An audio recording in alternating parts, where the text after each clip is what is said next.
اور ایک ماں گوارا نہیں کرتی کہ میرا بیٹا بھوکا رہے، وہ سارے کام چھوڑ کے پہلی فرصت میں دودھ دیتی ہے۔ بیٹے کے لیے ماں جن جن مراحل سے گزرتی ہے وہ کسی سے مخفی نہیں۔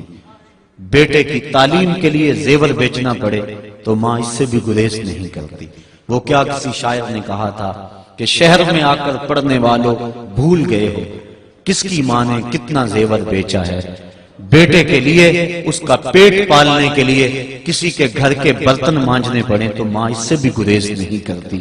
اللہ نے اس کے سینے میں وہ تڑپتی ہوئی ممتا رکھی، وہ محبتوں کے امڑتے ہوئے جذبات رکھے۔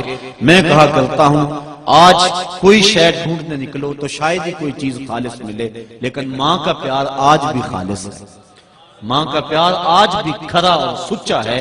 اس کے سینے میں مالک نے محبت ہی اتنی رکھ دی ہے کہ جس کو دنیا کے کسی ترازو پہ تولا نہیں جا سکتا۔ وہ ایک شاعر ہوا تابش، اس نے ماں کی محبت کو چند لفظوں میں بیان کیا۔ وہ کہتا ہے مدت ہوئی میری ماں نہیں سوئی تابش، مدت ہوئی میری ماں نہیں سوئی تابش، میں نے ایک بار کہا تھا مجھے رات کو ڈر لگتا ہے۔ کہا بچپن میں میرے منہ سے نکلا تھا امی مجھے رات کو ڈر لگتا ہے، میں اب بوڑھا بھی ہو گیا ہوں، میری ماں اسی خیال میں رہتی ہے کہ میرے بیٹے کو کہیں ڈر نہ لگ رہا ہو۔ یہ ماں کی محبت ہے، یہ ماں کا پیار ہے۔ ماں کا نعم البدل کیا، ماں کا تو بدل بھی موجود نہیں ہے۔ علامہ اقبال کی جب والدہ انتقال کر گئی تھی تو ان دنوں کے اندر وہ دیار غیر میں تھے، تو انہوں نے ایک طویل مرثیہ لکھا جو آج بھی کلیات اقبال کی زینت ہے۔ اس کا عنوان ہے والدہ مرحومہ کی یاد میں۔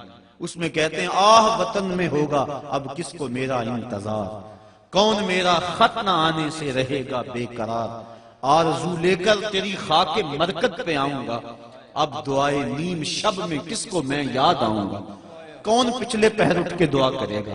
استاد سے بھی تو کہنا پڑتا ہے نا حضور دعاؤں میں یاد رکھنا، شیخ سے بھی عرض کرنا پڑتا ہے اپنی دودھ دودھ راتوں میں مجھے نہیں بھولنا، حاجی کو معتمر کو عرض کرنا پڑتا ہے سین حرم میں مسجد نبوی کی بہاروں میں مجھے یاد رکھنا ہے۔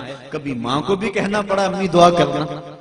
ماں کے ہاتھ اٹھے رہتے ہیں، اور یہ بات ذہن نشین کر لیں جب ماں کے ہاتھ اٹھ جائیں تو اجابت کے سارے دروازے کھل جاتے ہیں۔ اور یہ نہیں ہے کہ ماں رابعہ بصریہ ہو تو پھر ہی دعا قبول ہوتی ہے، اپلے تھاپتی ہوئی ماں گوبر سے بھرے ہوئے ہاتھ بھی اٹھا دے، اللہ کے عرش کو جنبش دینے کے لیے وہ ہاتھ بھی کافی ہوتے ہیں۔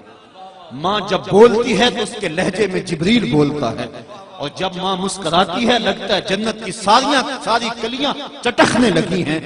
ماں کے لہجے میں اتنی مٹھاس ہے ساری دنیا کا شہد نچوڑ دیا جائے اتنی مٹھاس پیدا نہیں ہوتی جتنی ماں کے لہجے میں مٹھاس مالک نے رکھ دی۔ وہ خورشید گیلانی نے لکھا تھا ماں کے عنوان سے، وہ کہتا ہے 5 سٹار ہوٹلوں میں کھانا کھانے میں وہ لطف نہیں ملتا جو چولہے پر بیٹھ کر ماں کے ہاتھ کی پکی ہوئی چپاتیاں کھانے میں مزہ آتا ہے۔ عالی جناب حضرت صاحب بڑے بڑے اعلیٰ القاب سننے سے وہ حضر وہ لطف نہیں ملتا جو ماں کی زبان سے اوے ببلو نکلنے سے لطف آتا ہے۔ ماں کا سینہ محبتوں کا خزینہ ہے، اور ماں کے سینے کے اندر مالک نے اتنا پیار رکھ دیا ہے کہ جس کا دنیا پر نعم البدل کیا بدل بھی نہیں ہے۔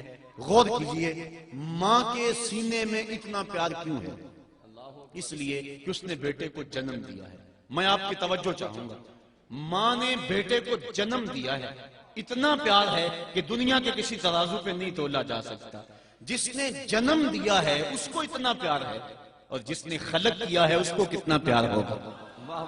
جس نے جنم دیا ہے اس کو اتنی محبت ہے، جس نے تخلیق کیا ہے اس کو کتنا پیار ہوگا۔